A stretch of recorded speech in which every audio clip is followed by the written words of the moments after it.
बुद्धं शरणं गच्छामि।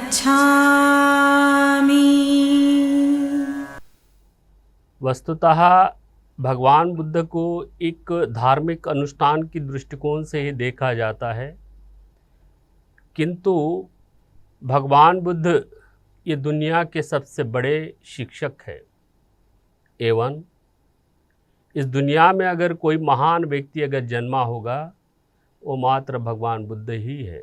भगवान बुद्ध की शिक्षा मात्र किसी संप्रदाय तक सीमित नहीं है, बल्कि ये वैश्विक है, ये यूनिवर्सल है, ये सार्वभौमिक है। भगवान बुद्ध की जयंती को जब हम मनाते हैं या आयोजित करते हैं तो हमें भी एक बात को विचार करना होगा कि अंततः कि भगवान बुद्ध के जीवन हयात में क्या बुद्ध जयंती मनाई जाती थी या उनका जन्म दिवस मनाया जाता था या नहीं मनाया जाता। तो जहाँ तक तो मेरा व्यक्तिगत सवाल है कि भगवान बुद्ध के हयात में भगवान बुद्ध की जयंती को सेलिब्रेट करने के ऐसे कोई हमको प्रमाण नहीं मिलते, किंतु भगवान बुद्ध के वैशाख पूर्णिमा के दिवस के अवसर पर सभी स्तूपों पर भगवान बुद्ध के जहाँ जहाँ संघाराम, उस समय में 7 संघाराम बने थे बुद्ध के समय में, किंतु महायान का जो इतिहास है या महायान जो टेक्सेस है, जो साहित्य है, उसमें 1500 संघाराम निर्मिति का हमको प्रमाण मिलता है, वो भी मात्र टेक्स्ट बुक्स के माध्यम से। किंतु आर्कोलॉजिकल एविडेंस के दृष्टिकोण से देखा जाए तो उस समय में हमको 7 बौद्ध संघाराम के ही एविडेंस हमको मिलते हैं। तो इन 7 संघाराम में उस समय में वैशाख पूर्णिमा के दिवस पर सभी उपासक उपासिकाएं एकत्रित होकर बड़े हर्ष और उल्लास के साथ में अष्टशील का पालन करते हुए, उपोषित व्रत का धारण करते हुए वो एक प्रकार से ही क्या बोलते कि जयंती का उत्सव उस समय में सेलिब्रेट किया जाता होगा, क्योंकि उस समय में एक परंपरा थी, एक ट्रेडिशन है कि पूर्णिमा के दिवस के अवसर पे सभी उपासक उपासिकाएं, चाहे वो साल की 12 पूर्णिमाएं हो, उस दिवस के अवसर पर वो संघाराम में, उस समय में संघाराम थे, उस समय में कोई स्तूप वगैरह नहीं हुआ करते थे। संघाराम और स्तूप ये दोनों शब्दों में और दोनों चीज़ों में अंतर है। स्तूप तो बाद में बनना शुरू हो गया जब भगवान बुद्ध का महापरिनिर्वाण होने के बाद में वो सारी चीज़ें स्तूप बनाने का परंपरा चल पड़ी, तो यहाँ पे सेलिब्रेट हुआ था, वो हुआ करता था। इवन दोज कि भगवान बुद्ध के समय में अगर भगवान बुद्ध की शिक्षा और उस समय की अर्थव्यवस्था को भी देखा जाए तो भगवान बुद्ध के समय में अकॉर्डिंग टू दी कुछ रेफरेंसेस अपने पास में आते हैं, संदर्भ आते हैं कि उस भगवान बुद्ध के संग में लगभग 1 लाख 1.5 लाख के आसपास में भिक्षु हुआ करते थे। तो भी ये भी कोई साधारण क्या बोलते कि संख्या नहीं है। 1.5 लाख भी बहुत उस समय में होना ये बहुत बड़ी बात है। सवाल खड़ा होता है कि इतने बड़े भिक्षु संघ का व्यवस्थापन संघाराम में कैसे चलता था। ये बहुत बड़ी सोचने की बात है कि 1.5 लाख लोगों को भिक्षा, अगर एक एक गांव में 500 भिक्षु जब जाते थे और 500 भिक्षुओं को कोई गांव अगर भोजन दान देता होगा सामूहिक रूप से, तो इसका ये मतलब होता है कि उस समय में जातियों का जो प्रभाव है, बंधन का, जाति बंधन का जो प्रभाव है वो उतना दिखाई नहीं देता है। और वो गांव अगर 500 लोगों को अगर भोजन दान देता है तो इसका ये अर्थ हो गया कि गांव भी उस समय में काफ़ी इकोनॉमिकली, आर्थिक दृष्टिकोण से वो संपन्न हुआ करते थे। भगवान बुद्ध का संघाराम उस समय में सबसे बड़ा अगर संघाराम अगर किसी ने निर्माण किया होगा तो अनाथ पिंडक जेतवन विहार है। जेतवन अनाथ पिंडक ने उसका निर्माण किया था, जो जेतवन नाम से जाना जाता है। और उसके ज़मीन के ऊपर में उन्होंने 1000 स्वर्ण मीन्स गोल्ड क्वाइंस उन्होंने बिछाए थे। ऐसा हमको टेक्स्ट बुक्स में मिलता है और आर्कोलॉजिकल एविडेंस भी इसके मिलते हैं। तो 1000 गोल्ड कॉइन्स मीन्स सोने के सिक्के वो बिछाते हैं, तो आज के मुद्रा में उसका अगर हम मूल्य निकालते हैं तो मुझे लगता है कि वो तो ट्रिलियन में चले जाएगा, बिलियंस में चले जाएगा। इसका मतलब ये हो गया है कि बुद्ध के काल में चाहे वो मगध राज्य हो या कौशल प्रदेश हो या फिर उस समय के जितने भी 16 जनपद हुआ करते थे, वो आर्थिक दृष्टि से काफ़ी संपन्न हुआ करते थे। इसलिए उस समय में भारत काफ़ी क्या बोलते कि समृद्ध रहा। फिर बाद में हम सम्राट अशोक के पास में आते हैं तो ये काल तो काफ़ी सामाजिक और आर्थिक दृष्टिकोण से, शैक्षणिक दृष्टिकोण से, महिला सशक्तिकरण के दृष्टिकोण से, अंतर्राष्ट्रीय और क्या बोलते कि रक्षा नीति के दृष्टिकोण से और राजनीतिक प्रभाव के दृष्टिकोण से ये काफ़ी समृद्ध रहा है। सम्राट अशोक का जो प्रभाव उस समय में सारे विश्व पे रहा, एशिया के हर मुल्क में रहा, फिर ग्रीक में रहा, ये इस प्रकार का प्रभाव सम्राट अशोक के पहले या उसके बाद में हमें किसी के राजा का इतना बड़ा प्रभाव दिखाई नहीं देता है इतिहास के अंदर में। और सम्राट अशोक का जो प्रबुद्ध भारत था वो एक्चुअली प्रबुद्ध भारत था, क्योंकि उस समय में अगर 84,000 स्तूपों की बात अगर हम करते हैं कि उन्होंने निर्माण किया है, कि उस समय में लोक संख्या कितनी रही होगी और डेंसिटी कितनी रही होगी, ये सारी बातों का हम आकलन विश्लेषण हम आर्थिक दृष्टिकोण से भी कर सकते हैं। मैं ये कहना चाहूँगा कि उस समय में सम्राट अशोक के समय में जातियाँ नहीं हुआ करती थी। बाबा साहब ने भी काफ़ी स्पष्ट तौर पे कहा है कि क्रांति प्रतिक्रांति में सम्राट अशोक के समय में ब्राह्मण ये पददलित की तरह रहे और जातियों के और सामूहिक भोजन दान होता था। महिला और पुरुष किसी से भी वो विवाह कर सकती थी, है ना। जो किसी से भी, चाहे वो महिला हो या पुरुष हो, किसी से भी अगर विवाह कर रहे हैं तो इसका ये अर्थ हो गया कि वो जातिहीन था। सामाजिक दृष्टिकोण से वो बहुत ही जाति, है ना, पूरी तरह से जातिहीन था। उस समय में मात्र संप्रदाय थे। उस समय में संप्रदाय का कहने का वक्तव्य है कि 4 ही संप्रदाय प्रमुख हुआ करते थे। एक था तुम्हारा क्या बोलते कि श्रमण, जो आज जिसको हम बौद्ध बोलते हैं, जैन था, आजीवक था, और उसके बाद में ब्राह्मण जिसको वैदिक बोलते हैं। अभी श्रमण परंपरा में सिर्फ बौद्ध ही नहीं आते, जैन भी आते हैं जो जिन परंपरा से बिलोंग करती है। और उसके बाद में आजीवक, ये आजीवक भी श्रमण परंपरा से ही क्या बोलते कि संबंधित थे। और मौर्य काल के जितने भी शासक हुए ये श्रमण परंपरा से बिलोंग करते थे। चाहे सम्राट अशोक, ये तो बुद्ध के अनुयायी रहे। चंद्रगुप्त मौर्य चाहे वो जैन क्या बोलते कि संप्रदाय से बिलोंग करते थे, उन्होंने उसको क्या बोलते कि उसकी दीक्षा ग्रहण कर ली थी। बिंदुसार ये आजीवक परंपरा से रहे। तो सामाजिक दृष्टिकोण से अगर देखा जाए बौद्ध काल को तो वो समतामूलक रहा। उसके बाद में अगर हम आर्थिक दृष्टिकोण से की बात करते हैं बौद्ध काल को, विशेष करके सम्राट अशोक को लेके, तो वो भी काफ़ी क्या बोलते कि समृद्ध रहा है। एक सिंपल उदाहरण से मैं आपको उदाहरण दे जाऊँगा कि सम्राट अशोक ने अपने जीवन हयात में, ये मैं नहीं कर रहा हूँ, ये साउथ कोरिया का जो आर्कोलॉजिकल एविडेंस है या वहाँ का जितना भी लिटरेचर है, अगर आप उसको टटोलते हैं गूगल के ऊपर में वगैरह, तो आपको भी वहाँ पे दिखाई देगा कि सम्राट अशोक ने अपने जीवन हयात में 30,000 पाउंड सोना ये उस समय कोरिया को दिया था। अभी 30,000 पाउंड सोना कोरिया को दिया था, उसके बाद में 30 करोड़ चांदी के सिक्के तुम्हारे तक्षशिला में मिले, 100 करोड़ सिक्के सोने के सिक्के इन्होंने क्या बोलते कि भिक्षु संघ को दान देने की भी बात जो आर्कोलॉजिकल एविडेंस हमारे पास में आ चुके हैं। तो इसका आज के मुद्रा में अगर मूल्यांकन निकालते हैं तो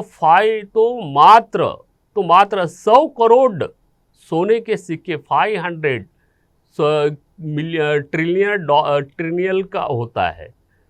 तो इतनी बड़ी अर्थव्यवस्था उस समय में रही। सम्राट अशोक के समय में मैं जैसे ही बता रहा है कि महिलाओं के लिए विवाह के लिए किसी प्रकार के कोई बंधन नहीं थे। तो सशक्तिकरण अगर महिलाओं का देखा जाए तो सम्राट अशोक के समय में ही सबसे ज़्यादा महिलाएं भिक्षुनियाँ बनी। और सबसे बड़ा उदाहरण कि संघमित्रा जो है वो श्रीलंका गई, तो इसके माध्यम से हमको देखा जाएगा कि महिलाओं का सशक्तिकरण भी काफ़ी हद तक वहाँ पे हो चुका था। तीसरी बात देखा जाए कि रक्षा नीति की बात किया जाए तो आज जिस प्रकार से वर्तमान में भारत में क्या बोलते कि चाइना का अब दबदबा चल रहा है, उसका प्रभाव वो कहा बोलते कि लद्दाख तक आ चुकी है, पाकिस्तान तो चलते ही रहा है। तो इस प्रकार की उथल पुथल सम्राट अशोक के समय में उनके सीमाओं में दिखाई नहीं देती। वो कलिंग वार तो आंतरिक था, उसके बाद में किसी प्रकार का कोई युद्ध हुआ ये इतिहास में हमको दिखाई नहीं दिया और ना आपको भी दिखेगा। इवन दो कि मौर्य काल में किसी विदेशी शत्रु ने भारत के सीमा, आज के वर्तमान भारत के सीमाओं पर किसी प्रकार का कोई आक्रमण किया होगा, ये भी इसके भी एविडेंस नहीं मिलते। कहने का मतलब है कि ये सारे दृष्टिकोण से अगर देखा जाए तो जो प्रबुद्ध भारत था, जो विशाल भारत था सम्राट अशोक का मौर्य काल का, वो एक्चुअली बहुत ही शक्तिशाली और क्या बोलते कि सामरिक दृष्टिकोण से देखा जाए तो काफ़ी शक्तिशाली रहा। राजनीतिक प्रभाव को अगर हम देखा जाए तो उस समय में जितने भी राज्य थे, सीरिया था वगैरह वगैरह, वो सारे नाम जो है उस समय के जो भी राज्य है वो तो शिलालेख में लिखे हुए, वहाँ पे उन्होंने अपने धर्मदूतों को भेजा है शिक्षा के लिए। तो भगवान सम्राट अशोक ने जो भिक्षु संघ को या बुद्ध की शिक्षा को विदेशों में जो संचारित किया, तो वो कोई संप्रदाय स्थापित करने के लिए नहीं किया। उन्होंने किसी को किसी को बौद्ध बनाने के लिए नहीं भेजा कि लोग चरित्रवान बने, लोग नैतिक मूल्यों का पालन करें, अनुकरण करें, जिससे सामाजिक जो परिवेश है वो शांतिपूर्ण बना रहे, मैत्रीपूर्वक बना रहे, सौमनस्य रहे, सौहार्द का वातावरण बना रहे। इस दृष्टिकोण से बौद्ध भिक्षुओं ने वहाँ पे बौद्ध भिक्षुओं को विदेशों में सम्राट अशोक ने भेजा बुद्ध के शिक्षा के साथ में। तो इसका ये अर्थ हो गया कि बौद्ध भिक्षुओं के माध्यम से उनके जो राजनीतिक इंटरनेशनल रिलेशंस थे, राजनीतिक दृष्टिकोण से देखा जाए तो काफ़ी कूटनीतिक दृष्टिकोण से, डिप्लोमेटिक दृष्टिकोण से अगर देखा जाए तो काफ़ी अच्छे मजबूत रहे उस 40 साल के पीरियड के अंदर में। कहने का मतलब मेरा यही है कि बुद्ध की शिक्षा मात्र ये दुख मुक्ति का मार्ग तो है, there is no doubt at all, liberation path तो है, अरहंत पार्थ है, सारे दुखों से मुक्त करने का ये अपना तो एक उसका मूल आधार है। किंतु उसके साथ में भी बुद्ध की शिक्षा मानव और राष्ट्र निर्मित के लिए भी है। इस दृष्टिकोण से अगर देखा जाए तो बुद्ध की अकेली पंचशील, अगर हम बुद्ध के अकेले पंचशील की बात करते हैं तो अकेली पंचशील राष्ट्र और मानव निर्मित के लिए है। बुद्ध की शिक्षा का पहला शील जो है कि हत्या ना करो, चोरी ना करो, व्यभिचार ना करो, झूठ ना बोलो, नशा पता ना करो। ये जो 5 चीज़ें हैं, 5 प्रिसेप्ट जो है, ये जो 5 मूल्य जो है, जिसके अंदर में जैसे मैंने आपको बताया कि चोरी मत करो, व्यभिचार मत करो, झूठ ना बोलो, चोरी ना करो और नशा पता न करो। ये 5 चीज़ों के सिवाय विश्व के अंदर में 6वीं घटना नहीं घटती है, 6वीं बात ही नहीं होती है। लोग चोरी करते हैं, आप देख रहे होंगे, तो चोरी सिर्फ भारत में ही होती है या पर्टिकुलर किसी समाज में होती है, ऐसी बात नहीं है। चोरी करने वाले पूरे विश्व में है, पूरे विश्व में मानव जाति में पाए जाएंगे। उसके बाद में हत्या करने वाले पूरे विश्व में मिलेंगे, चोरी करने वाले पूरे विश्व में मिलेंगे, व्यभिचार करने वाले पूरे विश्व में मिलेंगे, झूठ बोलने वाले पूरे विश्व में मिलेंगे, उसके बाद में नशा पता करने वाले, प्रमाद वाले, ये सारे विश्व में मिलेंगे। तो ये चीज़ ना हो, क्योंकि ये जो 5 चीज़ें जो करता है इस प्रकार, जो हत्या करता है, चोरी करता है, व्यभिचार करता है, तो इसके वजह से क्या होता है, इसके वजह से जो सामाजिक जो वातावरण है या सामाजिक परिवेश जो है ये पूरी तरह से अशुद्ध हो जाता है। इसमें इस प्रकार इस वातावरण से मनुष्य दुखी होता है, संतापित हो जाता है, वो औरों को हानि देता है। तो इस वातावरण को, सामाजिक वातावरण को अगर शुद्ध रखना हो, सामाजिक वातावरण को अगर शुद्ध रखना हो तो शील का पालन करना आवश्यक है। तो ये शील का सिर्फ पालन करना सिर्फ भारतीयों के लिए है ऐसी बात नहीं है। शील जो है, बुद्ध की पंचशील जो है यूनिवर्सल है, क्योंकि 5 ही चीज़ें घटती है पूरे विश्व के अंदर में। तो अगर ये ना हो, इस प्रकार का वातावरण दूषित ना हो, सामाजिक वातावरण दूषित ना हो और औरों को भी जो है कष्ट ना हो, इसलिए पंचशील का पालन करना, शील का पालन करना अति महत्वपूर्ण है। दूसरी बात कि ये वातावरण किस वजह से घटता है, तो ये हमारे चित्त वृत्ति की वजह से घटता है। हमारे मन में जो विकार होते हैं, क्योंकि जो भी विचार उत्पन्न होता है वो सर्वप्रथम हमारे मन में उत्पन्न होता है, उसके बाद में वो शरीर पर उत्पन्न होता है और फिर जाके वो व्यवहार में आ जाता है।